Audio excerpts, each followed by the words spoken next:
అందరికీ నమస్తే. వెంకటేష్, ఏబీవీపీ. ఏదైతే ఐజ పట్టణంలోని ప్రభుత్వ బాలికల వసతి గృహాన్ని మరియు ప్రభుత్వ డిగ్రీ కళాశాలను నిర్మించాలని చెప్పేసి స్థానిక గద్వాల్ జిల్లా కలెక్టర్ గారికి వినతి పత్రాలు అందజేయడం జరిగింది. అయితే జోలాంబ గద్వాల్ జిల్లాలోనే అతిపెద్ద మండలం ఐజ మండలం. దీని పరిధిలో ఉన్నటువంటి 32 గ్రామాల నుంచి కావచ్చు, ఏదైతే పక్కల వడ్డపల్లి మండలం నుంచి పలు గ్రామాల నుంచి విద్యార్థినులు ప్రభుత్వ జూనియర్ కళాశాలకు మరియు ప్రైవేటు విద్యా కళాశాలలకు రావడం జరుగుతుంది. అయితే వీళ్ళకు సరైన సమయానికి బస్సు సౌకర్యాలు లేక కళాశాల సమయానికి చేరుకోలేకపోతున్నారు.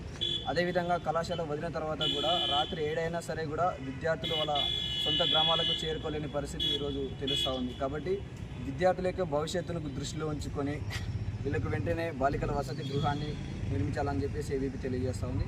అదేవిధంగా ఇంటర్మీడియట్ పూర్తి చేసుకున్న విద్యార్థులు ఏదైతే డిగ్రీ చదువుకోవడానికి దూర ప్రాంతాలకు వెళ్ళి చదువుకోవాల్సిన పరిస్థితి ఈరోజు ఏర్పడింది. కాబట్టి అయితే ఐజ పట్టణంలో వెంటనే డిగ్రీ కళాశాలను కూడా నిర్మించాలని చెప్పేసి ఏబీపీ తెలియజేస్తూ ఉంది.